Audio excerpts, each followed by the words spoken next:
दोस्तों, आज की कहानी है सासू माँ। आपको तो जैसे मेरी हर खरीदारी में टोकने की आदत ही पड़ गई है। दोस्तों, कहानी शुरू करने से पहले अगर आपने चैनल को सब्सक्राइब नहीं किया हो तो कर लीजिए ताकि आपके पास पहुंच सके हर नया वीडियो। मंजरी बेटा, अब थोड़ा हाथ रोक कर खर्च किया करो। दो बेटियों की जिम्मेदारी है तुम्हारे सिर पर, पढ़ाई लिखाई और फिर उसके बाद उन दोनों की शादी ब्याह सब कुछ, और फिर सेल का सामान लाकर तुम कितनी ही बार पछता भी चुकी हो।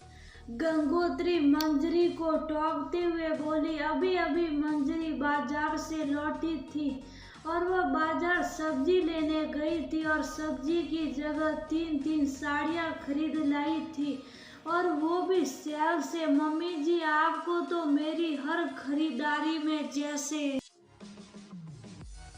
टोकने की आदत ही पड़ गई है। सेल में अच्छे रेट में मिल रही थी तो मैंने 3 खरीद ली। आखिर क्या बुराई की साड़ियाँ हैं भी तो कितनी सुंदर। मंजरी सिनाते हुए बोली। बेटा, मैं ये नहीं कह रही कि तुमने, इसलिए मैं कुछ कह रही हूँ तुम्हारे पास क्या साड़ियों की कमी है। अभी पिछले महीने ही 2 साड़ियाँ खरीदी थी। बस थोड़ा फिजूल खर्ची कम किया करो, क्योंकि समय का कोई भरोसा नहीं, कब कैसे दिन दिखा दे। और अगर खरीदना ही है तो उन्हीं पैसों को जोड़ जोड़ कर गहने बनवा लो, जिनका मूल्य समय के साथ घटने के बजाय बढ़ता ही चला जाएगा। बस सबके बारे में सोचना बहुत जरूरी होता है, क्योंकि वही बचत जरूरत पड़ने पर काम आ सके। आपको तो वैसे भी मेरी हर खरीदारी फिजूल खर्ची ही लगती है, बस मुझको बेमतलब सुनाने का बहाना चाहिए। गंगोत्री शुभ साफ वहां से उठकर चली गई, क्योंकि वो जानती थी कि अगर वो यहाँ से नहीं हटी तो मंजरी उसको सुना सुना कर बड़बड़ाती ही रहेगी। मंजरी की आदत थी कि वह बाजार एक सामान लेने जाती और 2-4 सामान सेल में लगा देखकर बिना जरूरत का उठा लाती, और वह सामान जगह भी घेरता और सस्ता होने के कारण रखे रखे खराब भी हो जाता।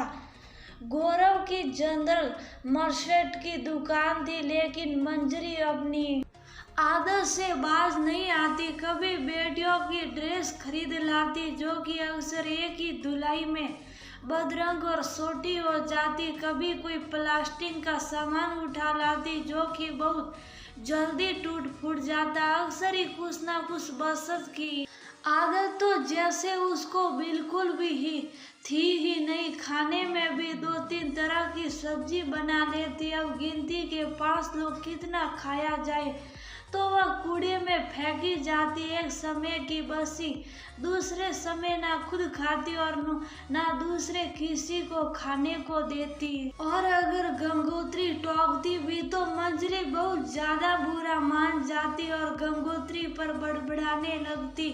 गंगोत्री के पति बैंक में एक मामूली से चपरासी थे, तो उसने काफी बुरे दिन देखे थे, बस इसीलिए वह टोक भी देती थी, वरना उसको खुद मंजरी को टोकना बिल्कुल भी अच्छा नहीं लगता था। अचानक एक दिन गौरव की तबीयत बहुत ज्यादा खराब हो गई।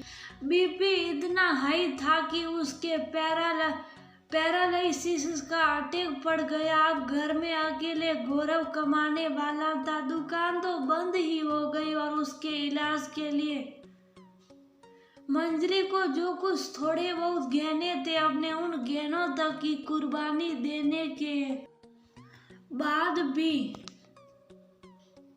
रिश्तेदारों और अड़ोस पड़ोस से उधार भी मांगना पड़ा। बेटियों की पढ़ाई लिखाई भी खतरे में आ गई, यहाँ तक कि खाने पीने के भी लाले पड़ने लगे। अब तो मंजरी अपनी आदतों को याद करके बहुत ज्यादा पछताती कि मैंने मम्मी जी की एक बात नहीं मानी। उल्टे उनके ऊपर गुस्सा पड़ती थी। काश मम्मी जी की बातों पर ध्यान दिया होता तो आज ये दिन ना देखने पड़ते। खैर गौरव इलाज से थोड़ा बहुत सही तो हो गया, लेकिन दुकान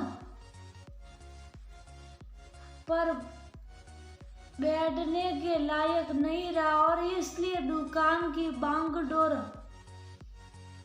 मंजरी ने संभाली। लेकिन कहते हैं ना कि दूध का जला सास भी फूंक फूंक कर पीता है।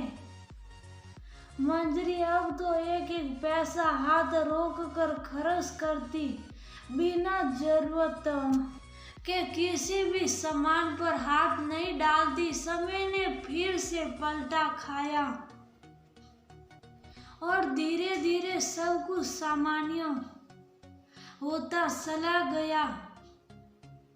गाड़ी फिर से पटरी पर आ गई थी, लेकिन मंजरी उन परिस्थितियों से सबक लेकर जीवन में आगे बढ़ चली। अब तो वह एक एक पैसे को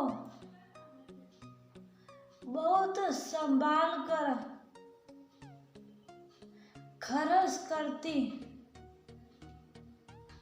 और सेल के सामान से तो कान पकड़कर हमेशा के लिए तौबा कर ली थी।